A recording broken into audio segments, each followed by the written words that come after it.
Bueno, este es un video corto para mostrar dos cosas. Uno, cómo se eh, documenta el árbol genealógico de manera apropiada. Y segundo, cómo se documenta, cómo se organiza la documentación para probar que uno es descendiente de ese ancestro sefardí que uno dice tener. Primero es el árbol. Estoy en la página de la SIL, estoy en la sección en inglés y en algún lado por acá me hablan del árbol genealógico. Me toca buscar dónde. Por acá está.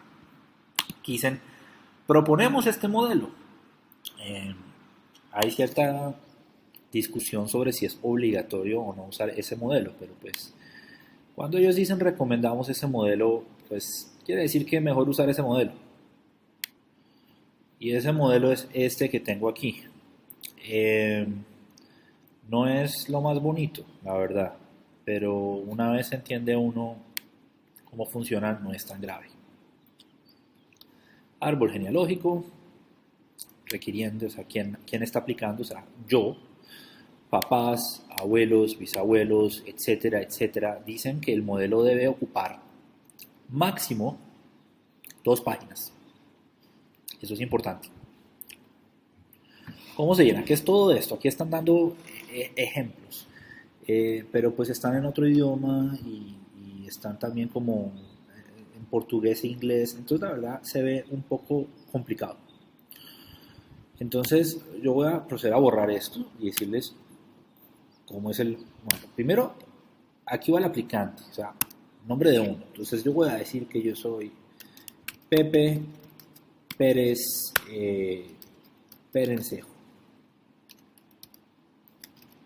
No tengo ni idea cómo se escribe Perencejo.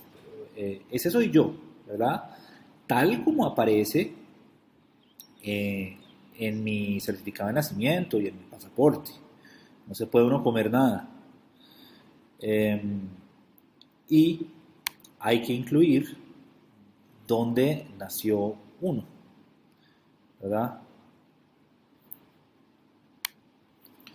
Entonces se pone la fecha de nacimiento. Yo la puse entre paréntesis. Digamos que yo nací el 1 de enero de 1980 en Bogotá, Colombia. Eso. No va nada más. Hasta donde yo sé, si uno está casado, no hay que incluirlo acá. Porque es que simplemente están mostrando que la línea va hasta aquí. Entonces, si estoy casado no importa. Después vienen los papás. Entonces hay que incluir ambos padres, pero solamente uno de ellos va a ser digamos, el ascendiente sefardí, ¿verdad? Eh, entonces, por decir algo, mi papá era el señor Pablo Pérez Gutiérrez, por decir algo. Y digamos que mi papá, qué coincidencia, también nació el 1 de enero, solo que no fue de 1980, sino de, no sé, 1950, qué sé yo, ¿verdad? En Bogotá, Colombia. Y mi papá está casado. Entonces, casado con. ¿Y cuándo se casó? Antes de que yo diga que se casó con mi mamá, ¿cuándo se casó y en dónde? Digamos que se casó también en Bogotá, Colombia. Me faltó la fecha. Y él se casó, a ver si nació en el 50, digamos que se casó a los 20 años, se casó el 1 de enero, es que les gusta mucho el 1 de enero. Y se casó el 1 de enero eh, de 1970, qué sé yo, ¿verdad? Bogotá, Colombia. ¿Y con quién se casó? Pues con mi mamá, se llama María Perencejo, cualquier cosa, Gómez. Y lo mismo, fecha de nacimiento.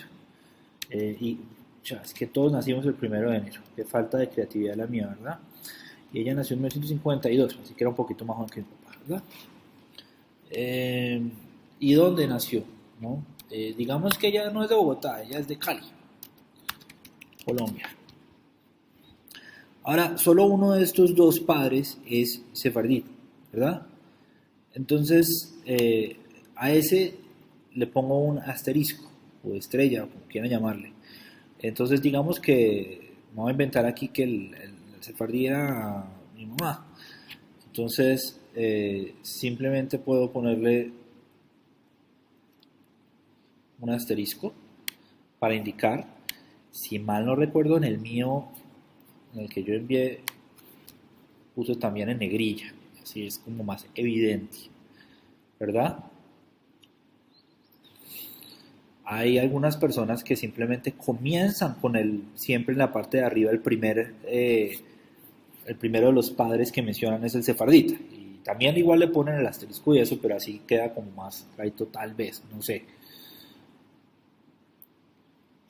Esta es una forma. Eh, Ahora, las cosas pueden empezar a cambiar. Yo lo organicé un poquito, mi árbol no era tan largo, y como mi árbol no era tan largo, yo lo organicé un poquito más bonito, a mi juicio, y yo lo puse así, cuando yo apliqué. Simplemente porque me pareció que visualmente era más claro, mi papá casado en tal fecha, en tal sitio, con mi mamá. Ahora, en algún momento ya empieza a haber ascendientes que ya no están vivos. Entonces, digamos que ahora estoy siguiendo la línea de mi mamá, que es la ascendiente. Entonces, mi mamá era hija del señor eh, Roberto Perencejo, cualquier cosa, González.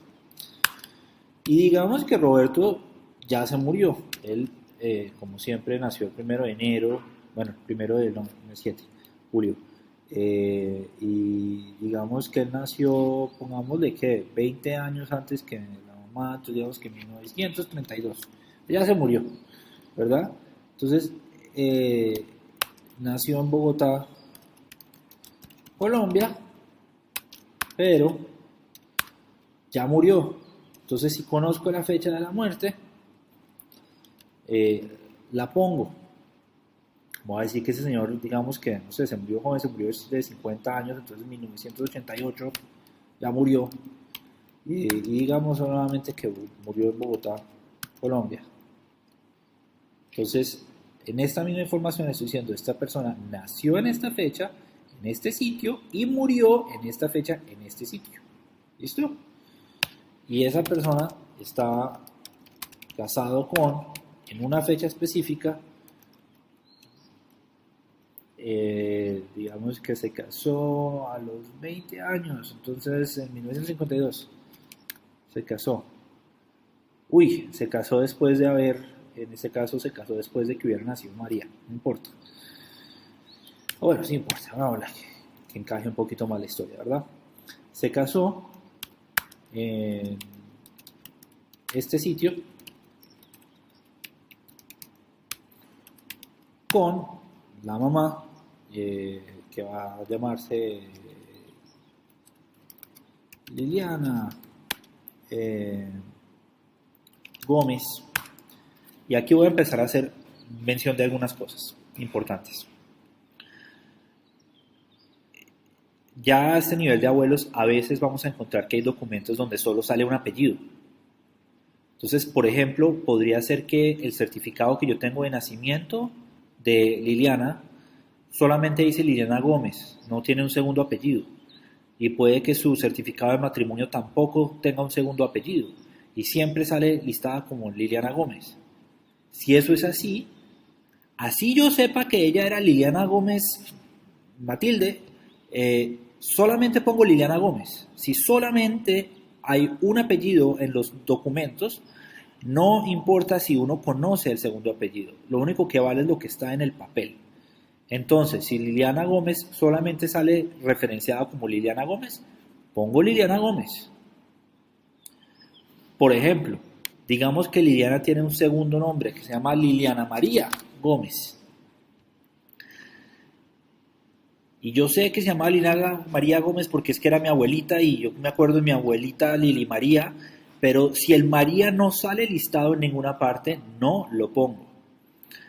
De la misma manera, Si Liliana tenía un segundo nombre que a mí no me gusta, que me parece feísimo, hediondo, pero está en el papel, se llamaba Liliana, cualquier cosa, no sé, es que les gustaban nombres en inglés, lo que sea, y le pusieron o nombres muy antiguos, ¿no?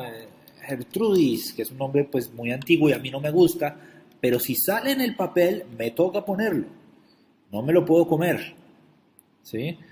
Si Liliana era Liliana de la Santísima Virgen Gómez, si está en el documento, si está en el papel, me toca ponerlo, porque así es como está documentado el nombre de ella. ¿Ok? Muy importante. Entonces, anotación número 1. Anotación número 2. Siempre el ancestro sefardita va con el asterisco y lo podemos poner en negrillas. Otra anotación importante. Digamos que me falta algún dato. Digamos que estoy llenando estos datos y yo no sé cuándo se casaron. Por alguna razón, no tengo información sobre cuándo se casaron mis abuelos. En ese caso se pone sem data, y es decir, sin datos. No debe ser frecuentemente usado. Si tenemos todo sin datos, pues no nos van a aprobar. Pero pues obviamente puede pasar que haya algún matrimonio que no se sabe cuándo se casaron o que no se sabe cuándo nació, sobre todo en la medida en la que vayamos bajando, pues los datos documentados pueden ser un poco más escasos. Eh, en mi árbol genealógico había un par de sin datos y no hubo problema, pero eran muy pocos y tenían más que ver con fechas de matrimonio, que no estaba seguro cuándo se habían casado. ¿Ok? El caso es que este es el formulario, ya saben cómo se llena. Fecha de nacimiento, lugar de nacimiento, fecha de defunción, lugar de defunción, casado con, sin datos o fecha y lugar, nombre de la persona con la que se casó, fecha, nacimiento, lugar, país, ¿verdad? Y si se murió, fecha, defunción, lugar, país. Y así se van llenando todos. ¿Qué es lo importante? Que hay que tener absolutamente documentado todo. Los requisitos mínimos, hasta donde tengo yo entendido, es que debe haber por lo menos uno, pero ojalá dos, documentos que claramente vinculen una generación con la siguiente. Por ejemplo, un certificado de nacimiento de Pepe va a mencionar que sus papás fueron o son Pablo y María. Entonces ese documento me está vinculando. Pero si adicionalmente tengo un certificado de matrimonio de Pepe y donde nuevamente salen mencionados Pablo y María, mejor. ¿Ok? Mucho mejor tener por lo menos dos documentos que vinculan una generación con la siguiente. En algunos casos, un documento vincula a dos generaciones. Podría ser que el documento de nacimiento de Pablo Pérez diga sus padres eran Roberto y Liliana y sus abuelos eran tales y tales. Eso podría pasar y sería muy útil, porque quiere decir que cuando después miremos el certificado de nacimiento de esta generación, se va a corroborar, va a encajar y hacen más fuerte el caso de mostrar que evidentemente es el mismo Pablo Pérez del que estaba hablando antes, ¿verdad? Entonces, si hay dos documentos, pues mejor. ¿Qué tipo de documentos? Nuevamente, los certificados de nacimiento suelen mencionar a los papás, obviamente, y a veces mencionan a los abuelos. Los certificados de matrimonio muchas veces mencionan a los abuelos también. Suelen mencionar a los papás, muchas veces mencionan a los abuelos. Si estamos muy de malas, a veces no mencionan sino a los que se casaron. Pasa. El certificado de matrimonio de mi papá solamente sale el nombre de mi papá y de mi mamá. Certificados de defunción. Existen certificados de defunción. Y a veces los certificados de defunción incluyen la información de quiénes eran los padres. Los certificados de defunción son un poco menos útiles, tal vez, a veces, porque usualmente esa información, pues la persona ya se murió, entonces no es que le hayan preguntado quiénes eran sus papás y esa información entonces la dio algún familiar, entonces a veces no son muy correctos o no están bien escritos o lo que sea. Entonces lo más útil son certificados de nacimiento, certificados de matrimonio. Eh, si conseguimos a veces pueden ser testamentos, ¿verdad? Porque esos son actos notariales, digamos. También puede ser. Eso es cómo llenar el árbol.